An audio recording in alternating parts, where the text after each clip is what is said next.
आज जब अमन मुआहिदे पर अमल दरामद शुरू होना था, जब अजनास लेकर 73 ट्रकों पर मुश्तमिल काफिला इब्तिदाई तौर पर चल रवाना होना था, पारा चनार रवाना होना था, ऐसे में अमन की कोशिशों को पारा चनार में धचका लगा है। लोअर कुर्रम के इलाके बगन में सरकारी गाड़ी पर फायरिंग हुई है, जिससे डिप्टी कमिश्नर जावेदुल्लाह महसूद जख्मी हो गए हैं। नुमाइंदा जियो न्यूज़ अली अफजल अफजाल हमारे साथ मौजूद हैं। अली अफजल, बताइए इस हवाले से क्या तफसीलात हैं आपके पास?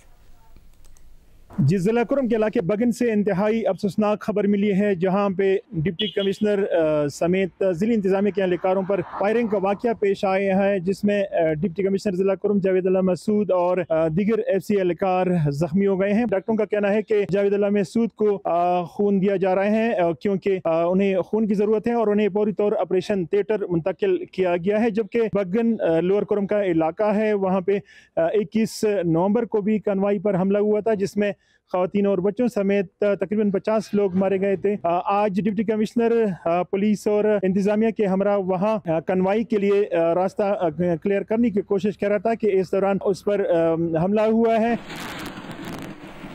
जिला कुर्रम के इलाके बगन में फायरिंग का वाक़या पेश आया, जिसके नतीजे में डिप्टी कमिश्नर कुर्रम जावेदुल्लाह महसूद जख्मी हुए हैं। जख्मी डिप्टी कमिश्नर को फौरी तौर पर अलीसी अस्पताल मुंतकिल कर दिया गया। इस वक्त बताया जा रहा है कि अब से कुछ देर पहले उन्हें ऑपरेशन थिएटर मुंतकिल किया गया था, लेकिन उन्हें हेलीकॉप्टर पहुंच गया है, जो उन्हें शदीद जख्मी हालत में लेकर पहुंचेगा।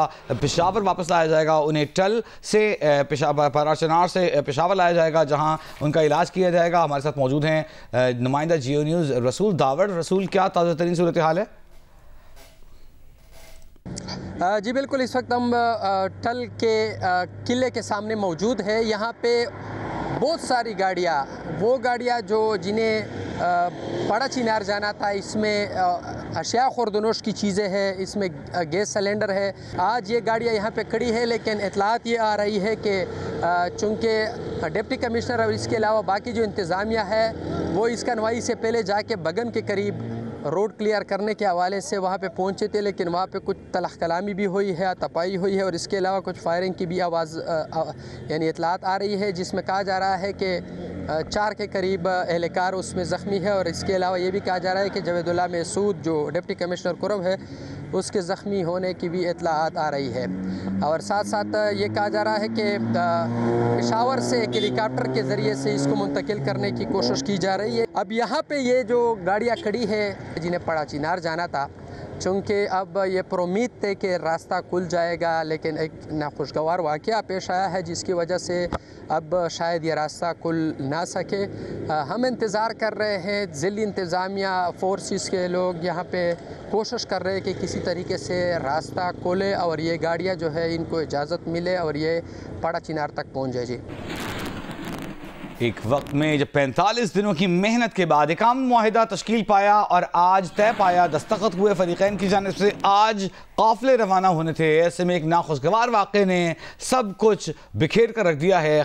बैरिस्टर मोहम्मद अली साहब, जो कि मुशीर इत्तलात खैबर पख्तूनख्वा के, उनका कहना है कि बगन में फायरिंग के वाक़े के बाद कुर्रम के लिए जाने वाला पहला काफ़िला फिलहाल रोक दिया गया। नुमाइंदा जियो न्यूज़ अबू बकर सिद्दीक हमारे साथ मौजूद हैं। अबू बकर, कहिएगा बैरिस्टर सैफ ने मज़ीद क्या कहा इस हवाले से? देखिए जी, कुर्रम में अमन अमान के हवाले से जो इक़दाम किए गए थे और जो काविशें किए गए थे, तो ये जो आज वाक़या हुआ है तो एक बड़ा तस्करा है। और इसी हवाले से हमने मुशीर इत्तलात खैबर पख्तूनख्वा बैरिस्टर मोहम्मद अली साहब से भी बात की, तो उनका ये बताना है कि बगल में फायरिंग का वाक़या पेश आया है और इस सूरत हाल के बाद जो पहला काफिला था तो वो फिलहाल रोक दिया गया है। और उनका ये बताना है कि फायरिंग में जख्मी डिप्टी कमिश्नर जो है तो उनको हेलीकॉप्टर के जरिए जो है वो पेशावर मुंतकिल किया जा रहा है। और बैरिस्टर साहब का ये बताना है कि इस वक्त छपरी के मकाम पर पुलिस और हुकूमती जो आला हुकाम है वो मौजूद है। और साथ साथ बैरिस्टर साहब का ये भी बताना था कि फायरिंग जो है वो शरपसंदों की जानिब से की गई है और किसी तरीके की जानिब से ये फायरिंग नहीं की गई। जबकि उनका ये भी बताना है कि जो डिप्टी कमिश्नर इस फायरिंग में जख्मी हुए हैं तो उनकी हालत जो है वो खतरे से बाहर बताई जा रही है। और सिक्योरिटी खदशात के पेश नज़र जो है उनका ये बताना है कि जो काफिला है तो फिलहाल जो है इसको रोक दिया गया है। तो इस हवाले से चीफ सेक्रेटरी खैबर पख्तूनख्वा का भी एक स्टेटमेंट आया है और उनका भी ये बताना है, उन्होंने भी अफसोस का इजहार किया है डिप्टी कमिश्नर पर फायरिंग जो जख्मी हुए तो उस पर जो है उन्होंने भी अफसोस का इजहार किया है। और उनका भी ये बताना है कि जो रास्ते में नामालूम मुसल्लह अफराद की जानिब से जो है फायरिंग का वाक़या पेश आया है। जिससे बहुत शुक्रिया आपका अबू बकर सिद्दीक। कुरम के लिए इमदादी काफिले में शरीक वो गाड़ियां जो पहले ही कुरम के लिए छपरी चेक पोस्ट रवाना हो चुकी थी, वो वापस आना शुरू हो चुकी हैं। तफसीलात बता रहे हैं ईसारुल हक।